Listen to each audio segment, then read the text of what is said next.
Class is in session. Welcome to the Wukusu Class podcast, where best-selling author, educator, community organizer, and empowerment coach AGYEI drops 15 to 45 minutes of unapologetic leadership, self-empowerment, and Black political education content every Wednesday at 7 p.m. Eastern Time. This is where activists sharpen their skills, community leaders get their game tight, and everyday folks learn to wake up, clean up, and stand up, in the words of Malcolm X. Tap in, take notes, and let's build. Peace and Black Power families, Brother AGYEI TYEHIMBA from Harlem Liberation School. We teach Black people to wake up, clean up, and stand up. Being that tomorrow is the 60th anniversary, sadly, of the assassination of Brother Malcolm X, I thought it would be important to highlight some important achievements of Brother Malcolm. First thing about Brother Malcolm X introduced millions of Black, Latino, Asian, and yes, white people to political consciousness through his iconic autobiography. And many people I know who are educators, warriors, healers, builders in our community, some of the very finest, some of the most dedicated, most informed. If you speak to them long enough, they'll tell you that they read the autobiography of Malcolm X. They were touched and they were energized by Brother Malcolm's transformative story and the powerful experiences. So that's the first thing. I don't know too many people in our history who were better at recruiting and introducing so many people into the Black liberation movement, into the Pan-African movement, at least in the 20th century, outside of Marcus Garvey. And I believe that Brother Malcolm was extending and carrying on and building on the work of Brother Marcus Garvey, which makes sense given that his parents were Garveyites. His father was a Garveyite minister. His mother was a writer for the Negro World, Garvey's newspaper, and his mother and father were recruiters for the UNIA, Marcus Garvey's organization. So it kind of makes sense.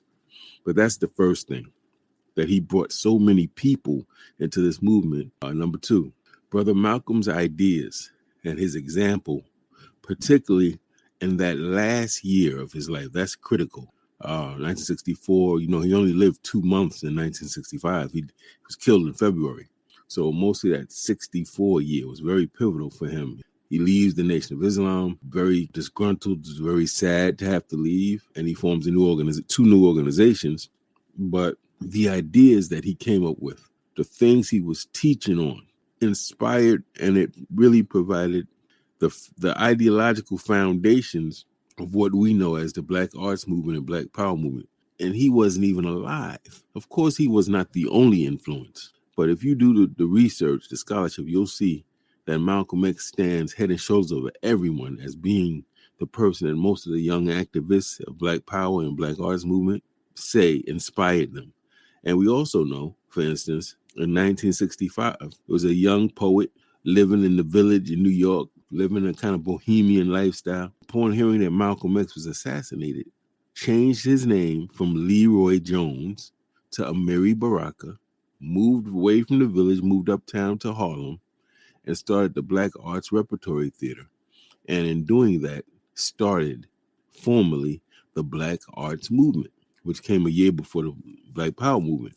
So Malcolm directly inspired him to change his name, to get his life together, to move uptown to Harlem, and to start a cultural movement.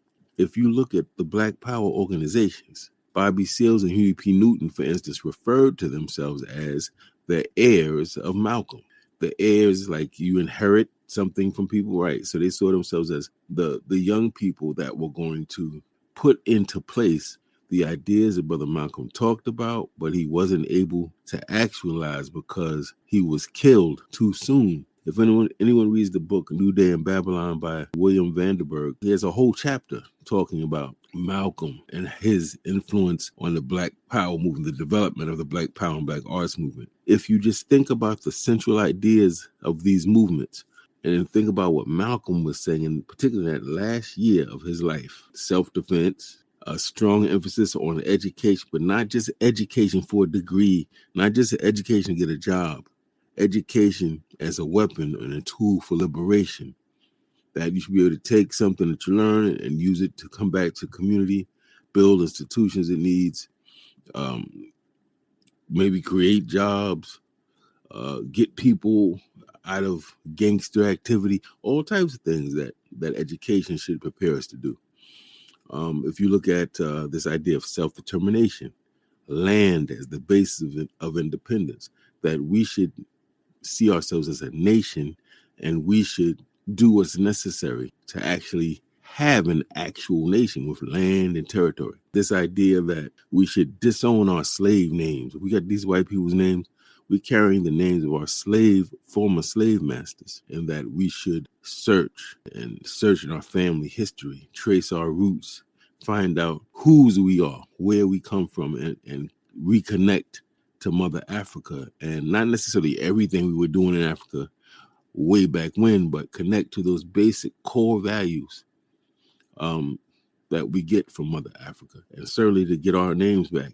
If you look at all the people who changed their names, I being one of them, if you ask people, why did you change your name? You're going to hear a whole lot of people saying, well, I want to get rid of that connection to some man or woman that owned my ancestors. And I may never know where I came from exactly, though Ancestry.com and Genealogy Today does afford us that blessing. I know that if I change my name to African names, I at least have disowned the white man's names, right? And reclaimed an African name, and I can choose a name that has the meaning that I want. He gave us this idea that we should network with African countries and build those type of alliances. All of these ideas that are percolating during the Black Power movement. Oh, also wear natural hairstyles. Remember that last year of his life, Malcolm didn't have the little short haircut of the members of the Nation of Islam. He didn't wear the suit and tie anymore.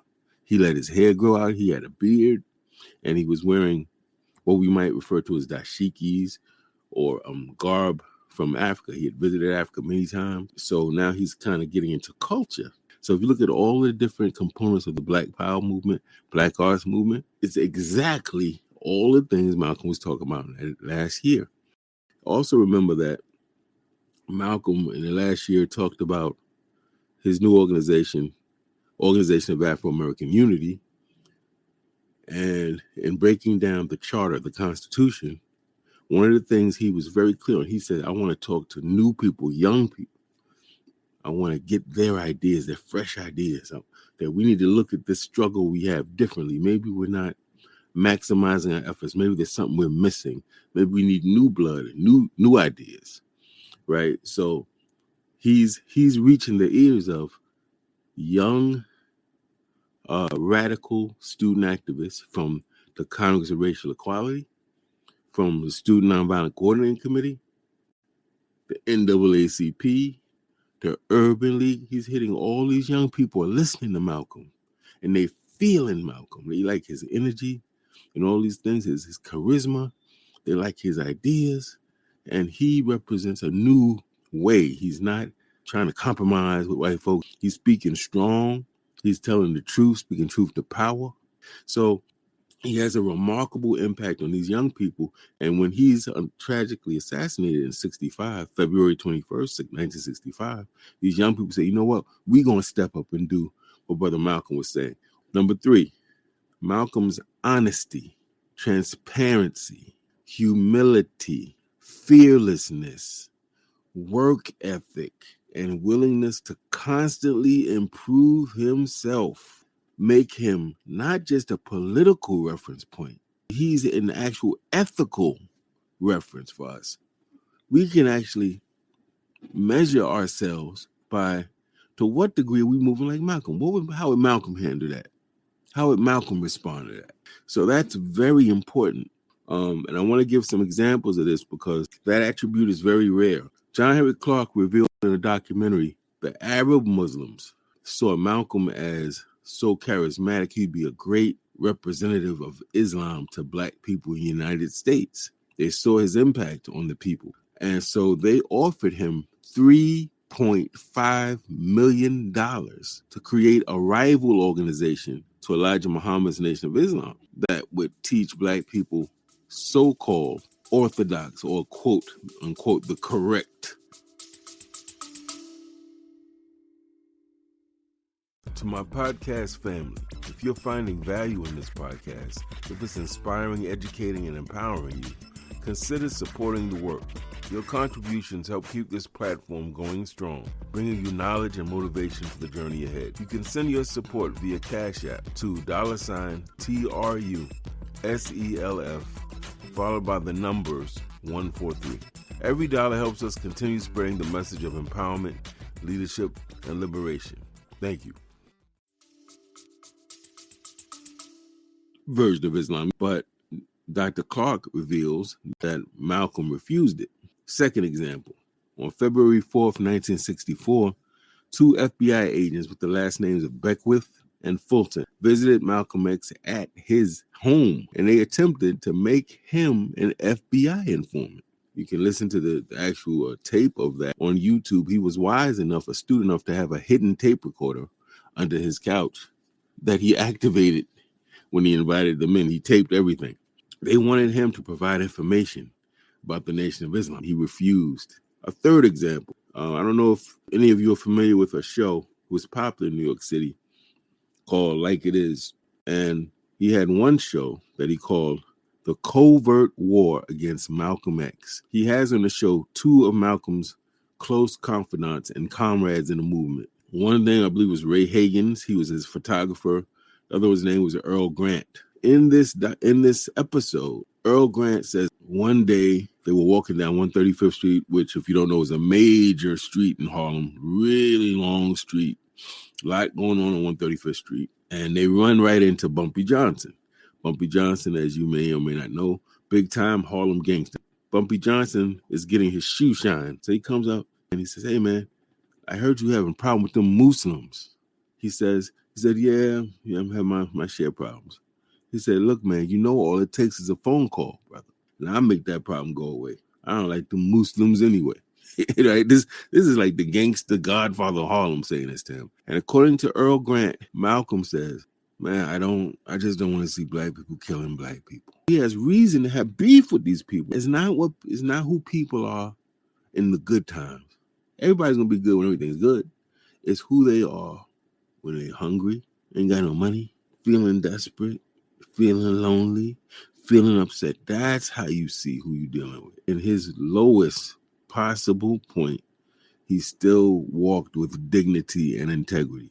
This is important, and that's why I'm spending so much time on number 3, that ethical piece. Number 4, Brother Malcolm introduced and popularized, and I should say reintroduced. A lot of things are not necessarily brand new, but somebody may say it in a way that popularizes it, that makes it more accessible, more palatable for people. Malcolm reintroduced a concept that oppressed people should challenge, reject, refute, not mimic the thinking of their oppressors. Maulana Karenga, who was also saw himself as a student of Malcolm X, started the US organization that created Kwanzaa. He refers to this part of Malcolm's philosophy as oppositional logic.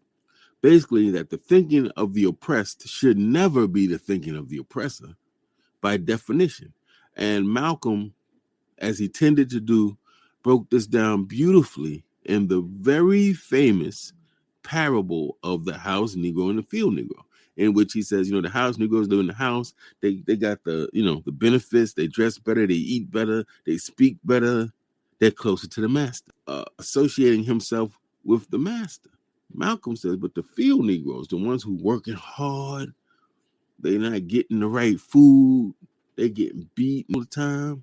He says they look at their master with disdain. That's a part of a liberation theory and philosophy, that if we adopt that, it will help us in many ways. It sounds simplistic, but yet it is not. You'd be surprised how many people will call themselves political and progressive, but they sound just like white racists. And when you see that, it should be a red flag. Like, oh, I'm sounding like them.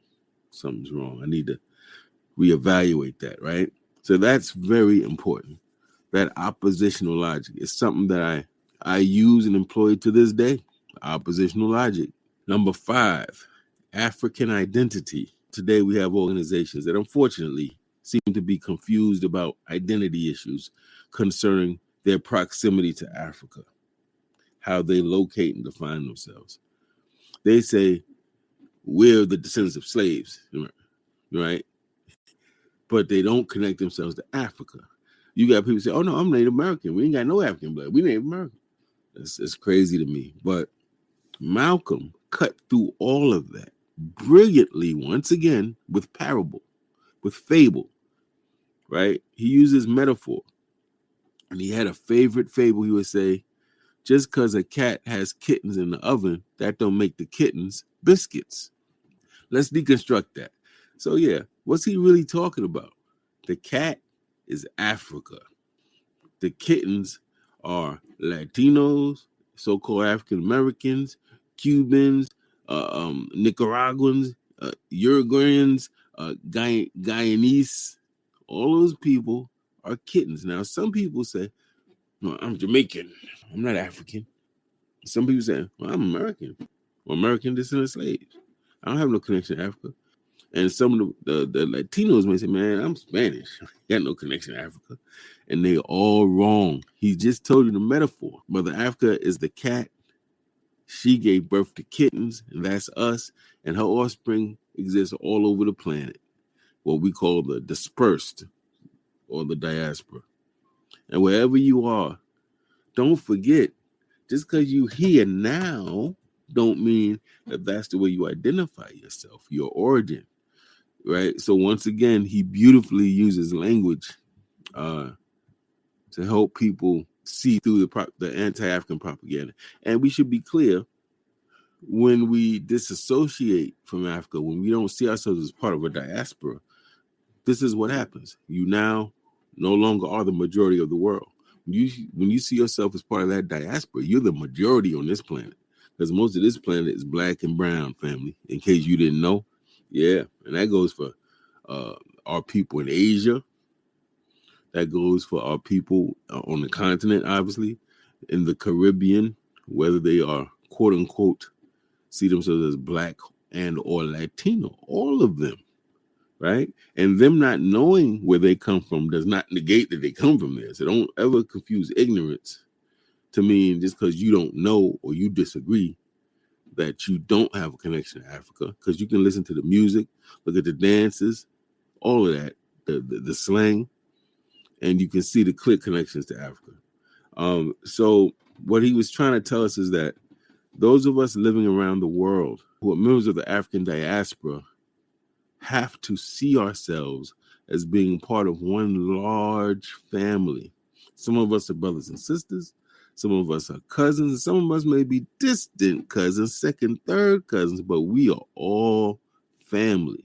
And just because we know some that are ignorant and hyper violent and got colorism issues, and we got all types of issues, doesn't mean we're not family. This Pan-African ideal is very important, and that's why you're going to see increasingly now more and more attacks against Pan-Africanism, particularly from people who don't know what they're talking about, right? Don't even know what they're talking about.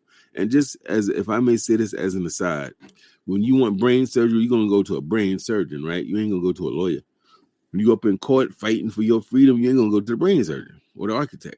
So I would suggest when you have genealogical questions, cultural, anthropological questions, you go to people who study that, who know that. Because you got people popping up that don't know nothing about anthropology, lineage, linguistics, genealogy, that are speaking with great authority on these things that people take years of their life to study. Because that's not stuff you can just, watch a YouTube video and now you know anthropology or history for that matter. It's way too broad. So I would always say, go to the people that's their lane to get the most recent, the most accurate and credible research and understanding. So if Malcolm were alive today, I'm pretty sure he'd be very disappointed with this attack on Pan-Africans. I ain't from Africa. Well, yeah, that's the same thing they were saying in his day. This idea that Africa is a stigma, and yet we didn't know the beauty, the music, the art, the law, the science, the medicine, the literature, the spirituality and cosmology that we put here first. That there was a time when everybody around the world who can make it came to Africa to learn at our feet. And this is all documented by white scholars. Gerald Massey, Herodotus. Okay, very closely connected to that last point was Malcolm's emphasis and his efforts to cultivate alliances. I don't know how many times people fight back on this one. All nations have allies. Malcolm did what the Honorable Marcus Garvey kind of did, particularly in the Caribbean, Costa Rica, Puerto Rico, but he never got to the motherland. Malcolm did, though. In the last years of his life, Malcolm visited Egypt, Ghana, Kenya, Nigeria, Sudan, Tanzania, Liberia, Lebanon, Iran, Syria, and the United Arab Republic. That many of those first countries that are in Africa, many of them had recently won their independence from their former colonial masters. These nations were part of the African independence movement. But you also notice he went to some places that are so-called part of the so-called Middle East, which really technically is part of Africa. And why would he go there? Well, because they were Islamic, and he saw they're natural allies. They're Islamic, I'm Islamic. Maybe we have room to, negotiate. They're watching the news. They're seeing him speak. They're seeing him being kicked out the nation. They're hearing what he's talking about. They're seeing his impact on black citizens and on white folk. They're interested in Malcolm too, though some of them for reasons that are not that are disingenuous. Some of them want to use Malcolm to be their spokesman of Islam in the United States. But for whatever the reason, he went and he visited with these countries.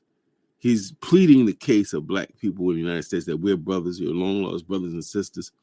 And so now let's fast forward. Now we got this brother Ibrahim Traore in Burkina Faso. And he's now saying to Trump, you better leave my lost brothers and sisters alone in the United States. You do something to them, we're going to come for you. He's saying, kicking the French out of his country. He's paying their national debt up completely without any nickel or dime from the white man in his countries. They got the best weaponry. They producing with those electric cars. They coming up, family. And they don't seem to be backing down, though there's been probably 30 to 50 attempts on his life. Right? Now, he is the son or grandson of the people Malcolm was speaking to. Right? He's clearly learned some of the lessons from Thomas Sankara, who was the first president of Burkina Faso. He named the country Land of Upright Men, right? And so it's like people over time, it's not immediate, but over time you see, wow, that's what Garvey was talking about. That's what Malcolm was talking about. Malcolm didn't get to fully complete it because he was killed, but look at Ibrahim Traore. And it's Mali, it's Burkina Faso, it's Niger, and all these countries in Africa and some other countries are now what? Aligning in this thing called BRICS. And they got mad money when you put them all together, military, technological know-how. This is what Malcolm saw. We got to get black people, we got to tap into some of that. We got to get technology and money and land and military training and resources. He had a very nuanced thinking. As soon as he left the Nation of Islam, he was able to say stuff publicly that clearly he'd probably been thinking about in the nation but couldn't say. But if you think how his mind was working. Now, see, what I'm telling you, I got from books, documentaries, and I talked to people directly who worked with Malcolm. The next brother, his name was Dr. Muhammad Ahmad. I was told yesterday that he's doing well. He's older and he has some medical issues, but he's doing well. He's hanging in there. And he formed a group called the Revolutionary Action Movement. We interviewed him. Harlem Liberation School did. Changed his name to Muhammad Ahmad, became Muslim. And he confirmed, I had read this, but he confirmed in that interview, and you can go to Harlem Liberation School and check it out, that Malcolm X initiated talks with Dr. King. Phone conversations that Malcolm X initiated and they agreed, and he's right there. This brother Muhammad Ahmad I'm telling you about, this ain't hearsay. He's right there listening, right there. And they basically agreed that Malcolm X was going to organize the urban, I guess you would say, radical, more militant young people and adults, and that Dr. King was going to organize the Southern nonviolent Christian sort of based young folk. Now, can you imagine how many times have you heard people say, "Oh, if only Malcolm and Martin could have got together," and didn't even know that indeed that is exactly what they were trying to do. But look, he's always thinking about, how can we come together? How can we work together? That's a good trait you want to see in leadership. And lastly, family, number 7, when I was growing up in Harlem, what was popular in a lot of our hoods was the dudes that was shooting people, beating them up, robbing people, selling drugs, had a bunch of different girlfriends and nice cars, nice clothes, you know what I'm saying? Nice sneakers, outfits. Malcolm made being smart, fighting for black people, being proud to be black, being spiritually connected and politically conscious and well-read, cool. And that's a big deal. He shifted the culture and he shifted the paradigm.